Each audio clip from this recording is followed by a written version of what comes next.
Okay, so let's start again. I'll have to write it again. Question was, there was a lift. The lift was accelerating upward with 3 meter per second square, and there were two blocks, one of mass 1 kg, another of mass 2 kg. Okay, there was normal reaction between these two surface, और इसको हमने बोल दिया था N1, और यहाँ के बीच में जो था वो था N2. ठीक है, तो हमारा क्वेश्चन था कि work done by normal reaction in 2 seconds on the block, or system was released from rest. System starts from rest.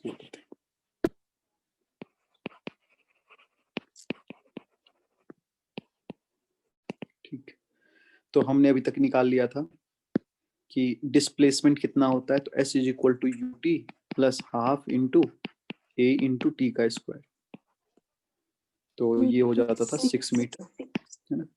दूसरी चीज हमने ये करी थी कि व्हाट इज द हाँ नेट N1 कितना लग रहा है, तो उसके लिए हमने 1 kg मास का फ्री बॉडी डायग्राम बना लिया था. तो 10 न्यूटन नीचे लग रहा था, ऊपर N1 लग रहा था, और ऊपर इसका acceleration 3 metre per second square हो रहा था. तो हम कह रहे थे कि net force N1 minus 10 is mass into acceleration, which is N1 is equal to 13 newton. तो अब हमें निकालना है what is the work done by normal reaction N1 on 1 kg block, which was force 13 newton का लग रहा है, displacement 6 metre का हो रहा है, क्योंकि फोर्स किधर लग रहा है, ऊपर की तरफ. Force N1 is acting in the upward direction. N1 is acting on the forward direction and displacement is also happening in the upward direction. तो इसका मतलब cos 0. Cos 0 यानी कि 1, यानी 78 जूल, है ना. ठीक उसी तरह से what is the work done by N1. N1 जो है वो 2 kg ब्लॉक पे भी लग रहा है ना. तो 2 kg ब्लॉक पे this is the work done by N1 on 2 kg block. This is equal to 13 newton का लग रहा है, 6 का है.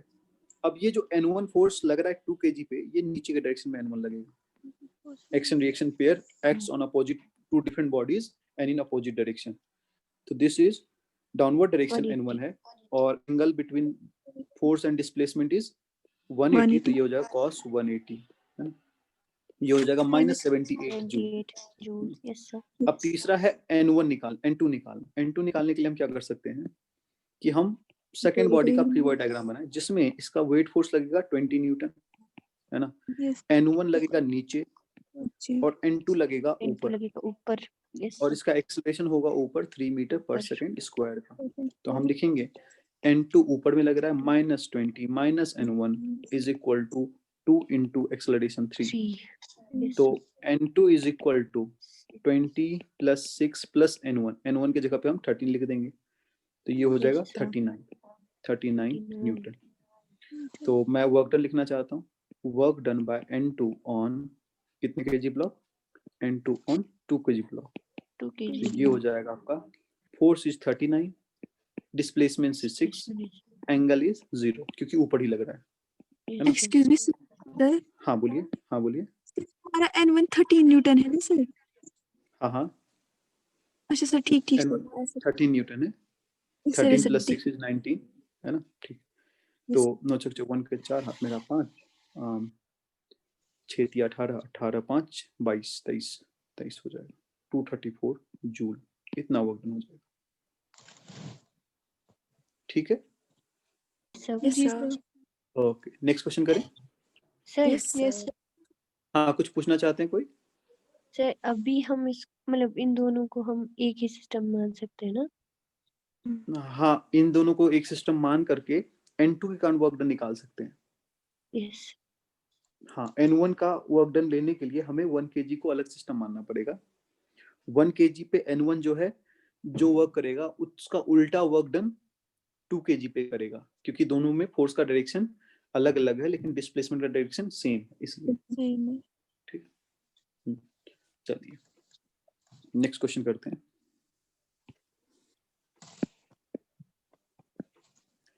Suppose this is an inclined plane. This inclined plane is having inclination 37 degree और इस पे हमने एक ब्लॉक रखा हुआ है। ब्लॉक का मास है 2 kg और this wedge is moving with constant velocity towards right, और ऐसे केस में उसका डिस्प्लेसमेंट मान लेते हैं 20 मीटर का डिस्प्लेसमेंट हो गया। कांस्टेंट वेलोसिटी से वो 20 मीटर का डिस्प्लेसमेंट कर रहा है ना। ये कुछ ऐसा हो रहा है कि सपोज कि there is a certain kind of friction, there is friction, this is rough surface and there is no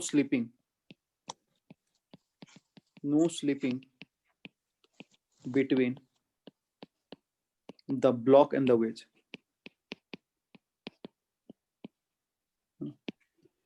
तो अगर हम बोलें कि what is the question is find the work done by normal reaction on 2 kg block, ये question है ना। तो करेंगे क्या, 2 kg ब्लॉक है, 2 kg पे फोर्स किधर लगेगा, डिस्प्लेसमेंट किधर लगेगा देखते हैं। mg यानी 20 न्यूटन नीचे लगेगा वेट फोर्स, जिसका एक कंपोनेंट होगा इधर जिसको बोलेंगे 20 cos 37, क्योंकि ये एंगल 37 होगा ना। Why this angle is 37? Because this angle is 53, है ना। कोई दिक्कत यहाँ पे? ये इधर फोर्स होगा mg cos 37 और इधर होगा mg sin 37, ठीक है। तो नॉर्मल रिएक्शन जो होगा वो ऊपर की तरफ लगेगा n, और वो अगर देखा जाए क्योंकि स्लीपिंग नहीं हो रही है तो इसका मतलब n और mg cos 37 बराबर है। तो normal reaction is what, mg cos 37, mg का वैल्यू हो गया 20, cos 37 यानी सानी 53, 4/5, तो ये हो जाएगा 16 न्यूटन, है ना, 16 न्यूटन। अब देखना ये है कि फोर्स और डिस्प्लेसमेंट के बीच में कितना एंगल है, व्हाट इज दिस एंगल। क्योंकि ये एंगल 37 है इसलिए ये एंगल भी 37 होगा, क्योंकि दोनों पैरेलल लाइन है, ये लाइन और ये लाइन पैरेलल हैं और ये एक ट्रांसवर्स से इस तरह से कट कर रहा है ना, तो ये 37 एंगल होगा। अगर ये 37 एंगल है तो इंक्लाइन प्लेन और नॉर्मल एक दूसरे के परपेंडिकुलर होता है, तो इसलिए ये एंगल हो जाएगा 53 डिग्री। ये एंगल का बहुत इंपॉर्टेंट रोल है यहाँ पे आप अगर एंगल सही से नहीं डिसाइड कर पाओगे तो क्वेश्चन करने में बहुत डिफिकल्टी होती है, लेकिन एंगल अगर आप आसानी से डिसाइड कर लेते हो तो क्वेश्चन करना बहुत आसान हो जाता है। जी बोलिए सर, फिर से एक बार ये एंगल बता दीजिए सर। ओके,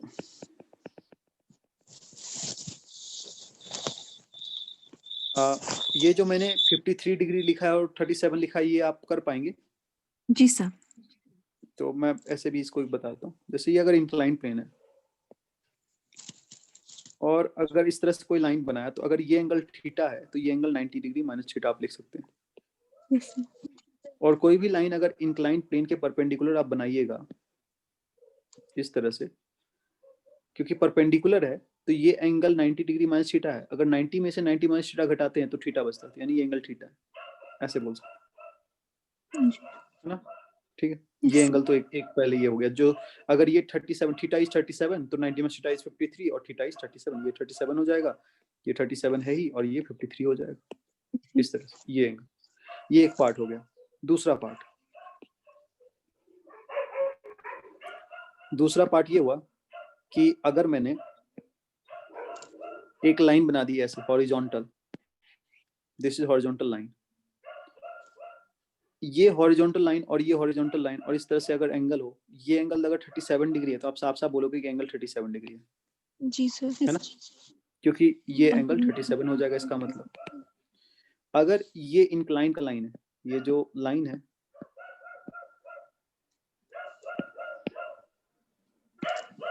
ये जो लाइन है ये इंक्लाइन का लाइन है, this is along the incline, है ना।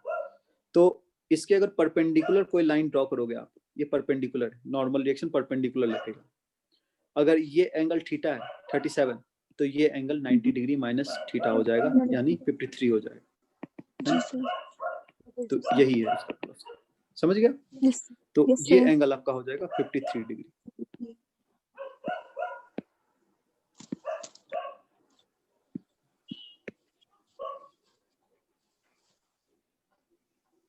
तो बेसिकली पैरेलल लाइन का कॉन्सेप्ट है जो हम यहाँ अप्लाई करते हैं एंगल के लिए। तो हमारा नॉर्मल रिएक्शन और डिस्प्लेसमेंट जो है वो राइट की तरफ हो रहा है, कितना, तो 20 मीटर, ये डिस्प्लेसमेंट है। और जो फोर्स लग रहा है वो नॉर्मल रिएक्शन इधर कितने का लग रहा है, 16 न्यूटन का लग रहा है, और इन दोनों के बीच में एंगल कितना है, तो 53 डिग्री है। 53। तो वर्क डन बाय नॉर्मल बोले जाए तो force into displacement into cos 53, तो ये हो जाएगा 16 into 20, cos 53 is sin 37, sin 37 is 3/5, तो 5 से करेंगे 5 चौक 20, 4 तिया 12 या 16 चौक 64, 64 और 3 करेंगे 12, हाथ में छोटी 18, 19, 192 जूल, इतना वर्क हो जाएगा, है ना।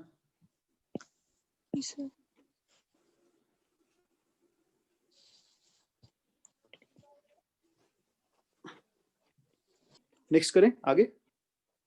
Yes sir.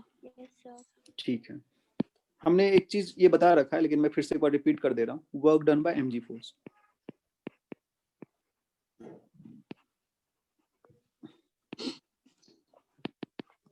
तो सपोज करिए कि एक इंक्लाइन प्लेन इसी तरह से था अभी, और आपका पास एक ब्लॉक है जो इंक्लाइन पे के टॉप पे है, थोड़ी देर बाद ये बॉटम पे आ जाता है। ये पोजीशन मैं बोल देता हूँ ए पोजीशन है, और ये पोजीशन जो है आपका बी पोजीशन है। Angle of inclination is theta.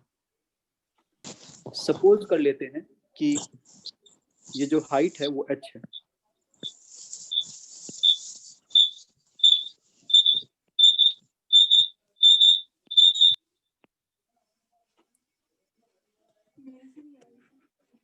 और दिस डिस्प्लेसमेंट इसको बोल देते हैं L, है ना। What we want to find out? We want to find out the work done by weight force, mg के कारण फोर्स कितना वर्क डन होगा, mg फोर्स के कारण कितना वर्क डन होगा, ये निकालना चाहते हैं, है ना। तो mg फोर्स हमेशा हमेशा डाउनवर्ड डायरेक्शन में लगेगा, हमेशा। और डिस्प्लेसमेंट अगर देखा जाए तो इधर गया है, एक्चुअल डिस्प्लेसमेंट इधर हुआ है, this is the direction of displacement. तो angle between force and displacement vector जो है वो ये है, और इस एंगल को हम बोल सकते हैं 90 डिग्री माइनस थीटा, क्योंकि ये वाली जो लाइन है, ये वाली जो लाइन, इसके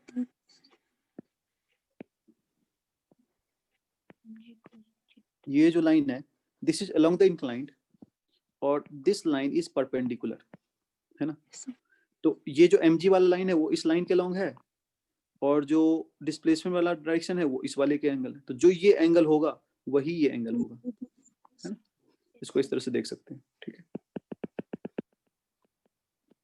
तो इसका मतलब फोर्स और डिस्प्लेसमेंट के बीच में जो एंगल है वो आपका हो गया 90 degree minus theta, 90 degree minus theta.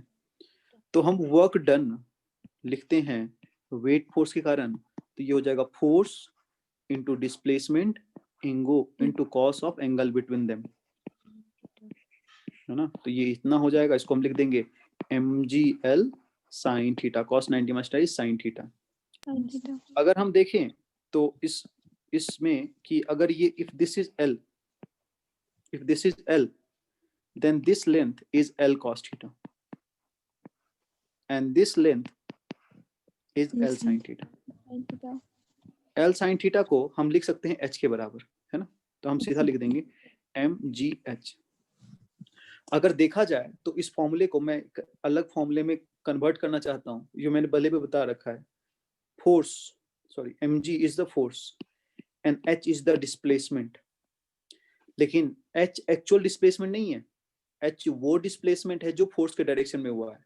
मतलब फोर्स पहले अगर वर्टिकल डाउनवर्ड डायरेक्शन में लग रहा था, तो इस डायरेक्शन में अगर डिस्प्लेसमेंट देखा जाए तो ये h है।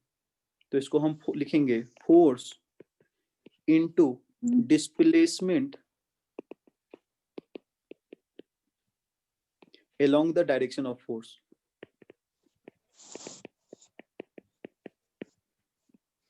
will give you work done। ये वर्क डन का अगर कांस्टेंट फोर्स हो तो इस तरह से हम फॉर्मूले निकाल सकते हैं कि work done bye constant force is force into displacement along the direction of force, है ना, ऐसे करके। ठीक,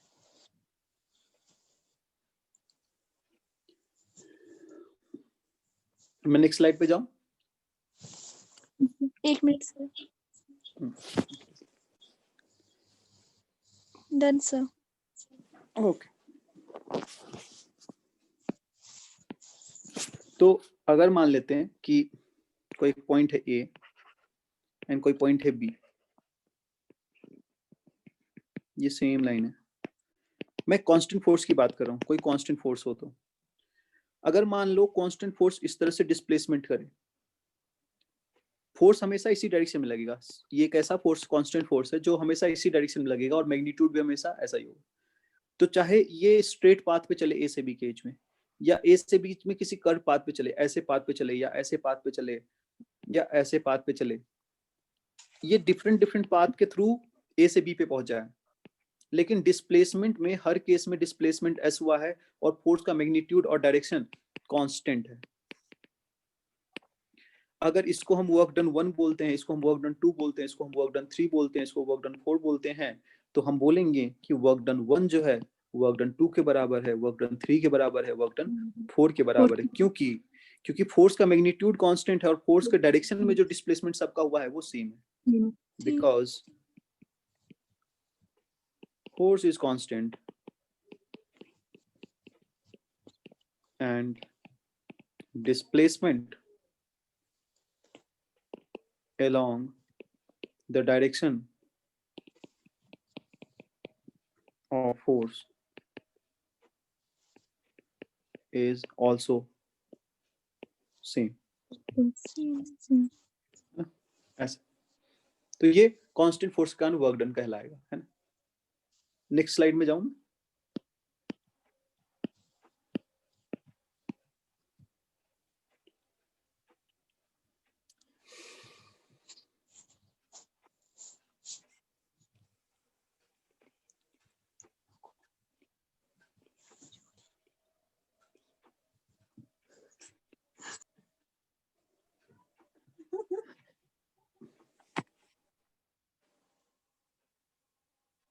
ओके, मैं आगे चलता हूँ, ठीक है। सपोज कि अगर मान लीजिए कि किसी एक हाइट से किसी एक माउंटेनस रीजन के थ्रू अगर पार्टिकल डिफरेंट हाइट पे आता है, मान लो एक ब्लॉक है मास m का, वो a पोजीशन से b पोजीशन पे आता है and point a is at height h1 and point b is at height h2। h1 h2 height पे है ना। और पूछा गया what is the work done by gravity, what is the work done by gravity, तो हम बोलेंगे कि फोर्स तो mg लगेगा। किधर लगेगा? डाउनवर्ड डायरेक्शन में, डाउनवर्ड डायरेक्शन में mg फोर्स लगेगा। और डिस्प्लेसमेंट की बात की जाए अगर, तो डिस्प्लेसमेंट फोर्स के डायरेक्शन में जो है वो ये है, और ये हाइट जो है वो कितना है? h1 माइनस h2, है ना। तो यही वर्क डन हो जाएगा, force into displacement in the direction of, बस इसी तरह से हम निकाल सकते हैं, ठीक है। जैसे इसी को अगर मैं दूसरे एग्जांपल के फॉर्म में लूं कि अगर सपोज कर लीजिए एक पॉइंट से एक बॉब लटका हुआ है, बॉब लटका हुआ है, ये इनिशियल पोजीशन है, मास m है, लेंथ l है, इसको हम हॉरिजॉन्टल पोजीशन पे लेके चले जाते हैं। This is the final position, इस रास्ते के थ्रू हम इसको लेके चले जाते हैं, इसका लेंथ l ही है। और इसमें अगर पूछा गया what is the work done by gravity, है ना, तो हम कहेंगे कि फोर्स तो जो लगेगा वो डाउनवर्ड डायरेक्शन में लगेगा mg mg हम समय, है ना, लेकिन जो डिस्प्लेसमेंट है वो डिस्प्लेसमेंट किधर हुआ, ऊपर हुआ या नीचे हुआ,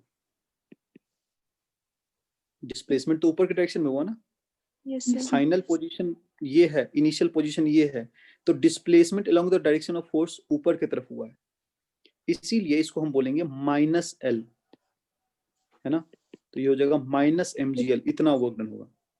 यहाँ पे अगर हम देखें तो डिस्प्लेसमेंट और फोर्स का डायरेक्शन पहले वाले केस में सेम था, लेकिन अगर सेकंड वाले केस में देखें तो फोर्स का डायरेक्शन नीचे था लेकिन डिस्प्लेसमेंट का डायरेक्शन ऊपर की तरफ था, इसलिए यहाँ पे माइनस वर्क डन हुआ। तो जब भी हम किसी चीज को नीचे लेकर के आएंगे तो ग्रेविटी पॉजिटिव वर्क डन करेगी, और कभी भी किसी चीज को ऊपर लेके जाएंगे तो ग्रेविटी निगेटिव वर्क डन करेगी, है ना, ठीक है। नेक्स्ट स्लाइड में मैं जाऊं, जी सर ओके। इसी तरह से दूसरा और स्पेशल केस देख लेते हैं। दूसरा स्पेशल केस ऐसे देख सकते हैं कि ये समझ लो आपकी उसी सेम पॉइंट से ये बॉब लटका हुआ है, बॉब का मास m है, स्ट्रिंग का लेंथ l है, ये पॉइंट ऑफ सस्पेंशन है, this is point of suspension. Point of suspension का मतलब जहां से लटका रखा है।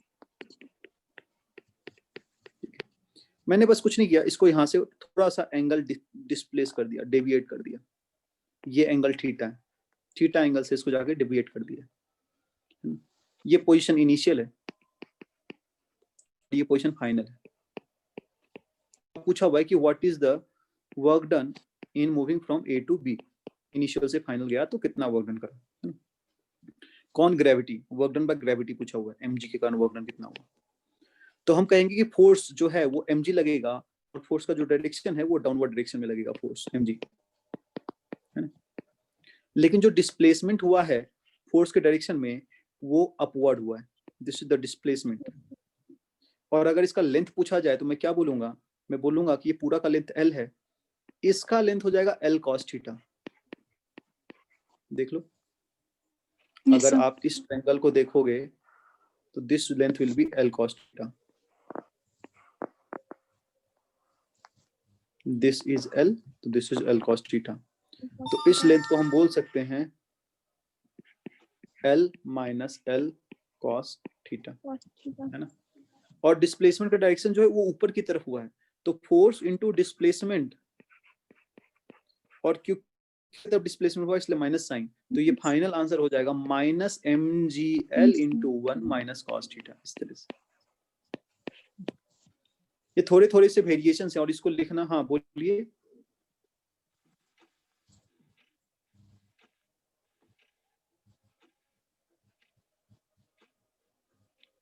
आगे पीछे हो रहा वीडियो, ओके, नेटवर्क इशू आ रही है। अब क्या आप सारे बच्चों को अभी कोई प्रॉब्लम आ रही है? no sir ओके, कुछ बच्चों को उनके नेटवर्क के कारण इशू आ रही है, ठीक है, इसीलिए हमने इसको रिकॉर्ड करने का प्रोविजन रखा हुआ है। thank you sir तो हम आगे चलें। जी सर सर यहाँ जोरदार बारिश हो रही है, अच्छा वहाँ बारिश हो रही है, हो सकता है बच्चे, ठीक। एक और केस लेते हैं इसी का।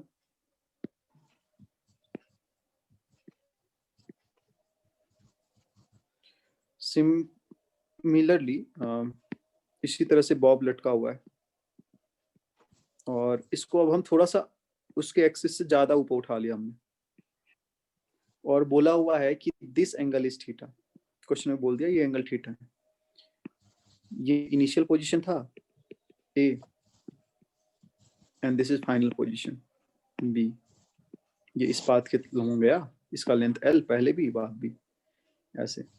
अब इसमें अगर वर्क डन पूछा जाए तो फिर से मैं एक बार लिख देता हूँ जल्दी से, क्योंकि ये अलग अलग केसेस हैं और ये बड़े अच्छे से ध्यान रहने चाहिए। फोर्स तो नीचे लगेगा mg के बराबर, लेकिन डिस्प्लेसमेंट फिर से ऊपर हुआ, इसलिए माइनस साइन लगा दूंगा। माइनस साइन इसलिए लगा रहा हूँ क्योंकि cos और नेगेटिव होगा, है ना, इसलिए। जी सर तो ये लेंथ कितना होगा, ये लेंथ ये होगा l cos थीटा। देखो क्यों? क्योंकि मैं इस ट्रायंगल को कंप्लीट करता हूं ऐसे,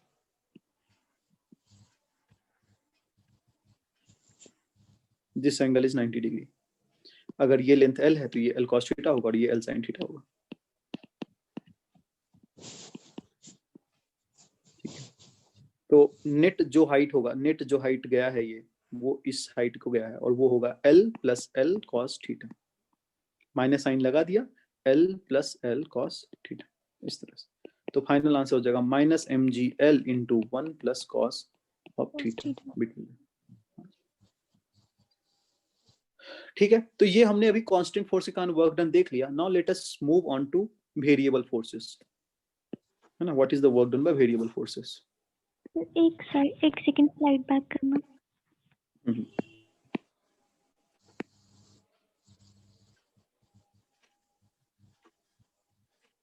डन सर। ओके, ठीक, चलिए।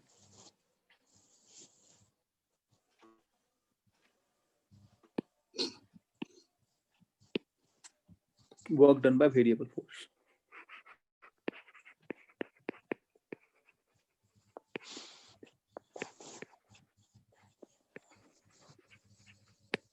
वेरिएबल फोर्स जो हो सकता है वो मैग्नीट्यूड में वेरी करेगा और डायरेक्शन में वेरी करेगा, या फिर दोनों में वेरी कर सकता है ना। तो work done by variable force में हम यही करेंगे कि हम उसको इंटीग्रेशन साइन से बाहर नहीं निकाल पाएंगे। Kunal sir, F vector. हाँ बोलिए। सर यहाँ पे स्लाइड चेंज ही नहीं हुआ। अच्छा, आप फिर से बोलना। जहरीन, आपके साथ दिक्कत आ रही है? यस सर, वहाँ बारिश हो रही है? बहुत ज्यादा। हाँ, तो वहाँ की नेटवर्क का प्रॉब्लम आ रहा है। मैंने इसलिए ना अभी जैसे ही ये स्लाइड अभी जो हम कर रहे हैं वो रिकॉर्ड हो रही है, तो साथ में मैं YouTube पे भी थोड़ी देर बाद डाल दूंगा, है ना। सर को रिक्वेस्ट करूंगा कि सर वो प्लीज उसको अपलोड कर दें, है ना। ठीक है, okay sir, thank you. Okay चलो। तो वर्क डन हम निकालते हैं अभी। वर्क डन अगर फोर्स होगा तो फोर्स वेरिएबल हो सकता है। अगर हम कार्टेशियन कोऑर्डिनेट की बात करें तो उसमें x कंपोनेंट ऑफ फोर्स हो सकता है, y कंपोनेंट ऑफ फोर्स हो सकता है और z कंपोनेंट ऑफ फोर्स हो सकता है।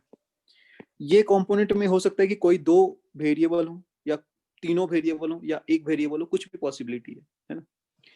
अगर कार्टेशियन कोऑर्डिनेट में डिस्प्लेसमेंट वेक्टर को लिखा जाए तो ऐसे लिखा जाता है dx i cap plus dy j cap plus dz k cap, इस तरह से वेक्टर को लिखा जाता है।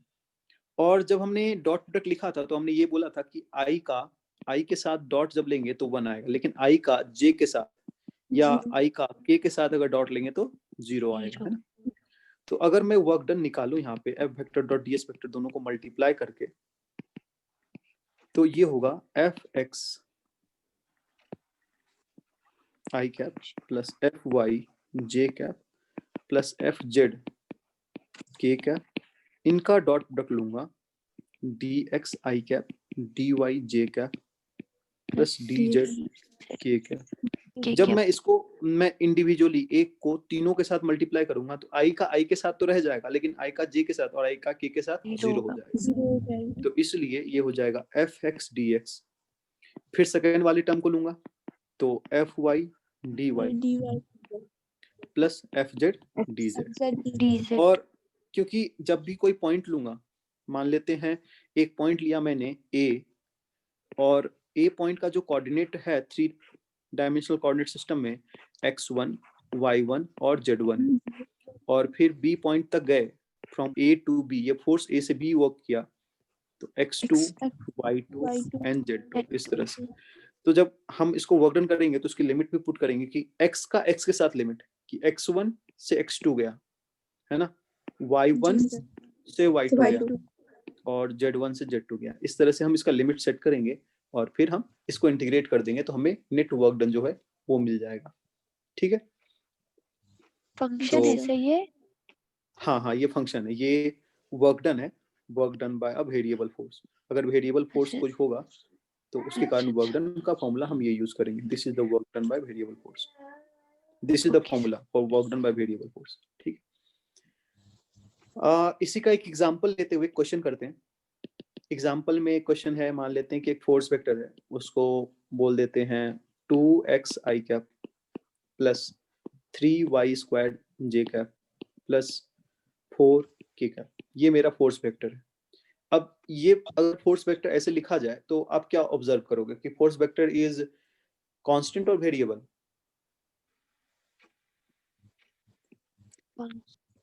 कांस्टेंट। कांस्टेंट है। कांस्टेंट वेरिएबल कैसे हो सकता है? क्योंकि अगर अलग अलग x रखेंगे, अलग अलग y रखेंगे तो फोर्स का वैल्यू चेंज कर जाएगा, और कोई भी चीज अगर चेंज कर जाए तो वो कांस्टेंट नहीं रह सकता। अगर ये फोर्स किसी पार्टिकल पे लग रहा है a पॉइंट से b पॉइंट तक, है ना,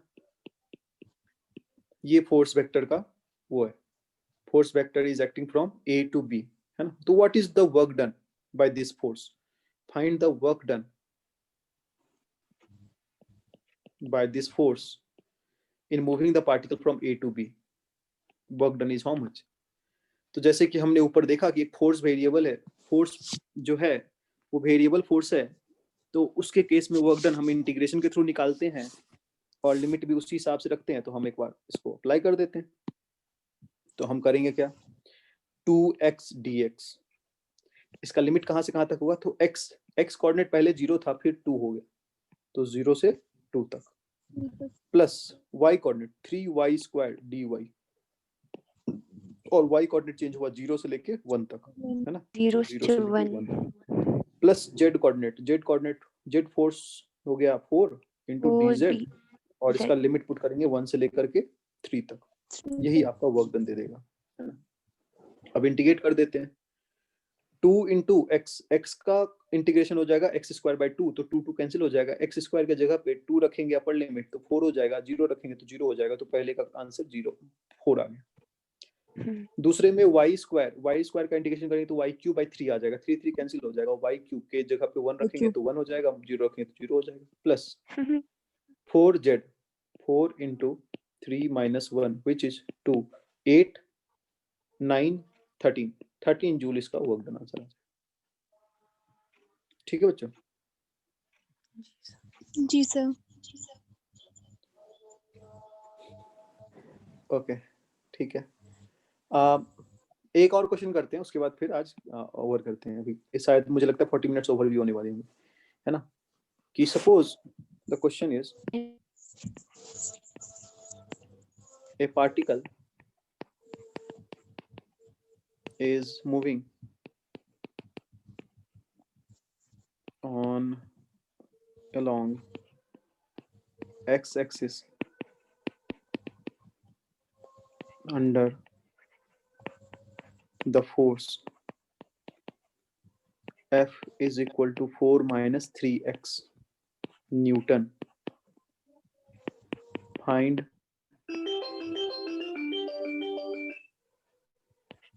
the work done in moving the particle from x is equal to 2 to x is equal to 4 metre, है ना। ये एक वेरिएबल फोर्स है, ये दिख जा रहा है क्योंकि फोर्स जो दिया हुआ है F is how much 4 minus 3x, ये वेरिएबल फोर्स है कि अलग अलग वैल्यू ऑफ x रखेंगे तो वो अलग अलग फोर्स का वैल्यू दे देगा, और मोशन लेकिन x के लॉन्ग ही हो रहा है। This is x is equal to 0, x is equal to 2 से x is equal to 4 पे जा रहा है। तो वेरिएबल फोर्स है, तो वेरिएबल फोर्स का जो वर्क डन होगा F dx, यहाँ पे x के लॉन्ग वर्क डन हो रहा है, और डॉट लेंगे तो 0 ही हो जाएगा, मतलब cos 0 1 हो जाएगा। इसका इंटीग्रेशन बेसिकली करना है। This will give us the work done, 2 to 4, x initial to x final. तो 4 minus 3x into dx, इसका इंटीग्रेशन cos 0 is 1, 2 से लेके 4, तो ये हो जाएगा आपका 4x minus 3x square by 2। Upper limit और लोअर लिमिट रख दीजिए, 2 और 4, तो पहले अपर लिमिट रख देते हैं, तो यहाँ पे रखेंगे तो 4 और लोअर लिमिट रखेंगे तो 2, 4 2 2, तो ये हो जाएगा 8 माइनस, यहाँ पे अपर लिमिट रखते हैं तो 4 चौक 16, 16 में से 4 गया तो 12, 12 में से 12 को 2 से 6, 6 3 18, तो ये हो जाएगा माइनस 10 जूल। ये आपका आंसर आ जाएगा। पता है मुझे। चलो ठीक है, तो ये हमने अभी वेरिएबल फोर्स इंट्रोड्यूस कर दिया है। और ऑलमोस्ट वर्क पावर एनर्जी के हम लोग मिड में आ गए हैं, और विद इन कल की भी जब हम क्लास लेंगे तो थोड़ी लॉन्गर ड्यूरेशन की क्लास लेंगे जिसमें से हम ज्यादा से ज्यादा चीजें कवर कर पाए, है ना? Okay Okay, sir. ठीक है, चलो, thank you, good night everyone. You too. Good night, sir.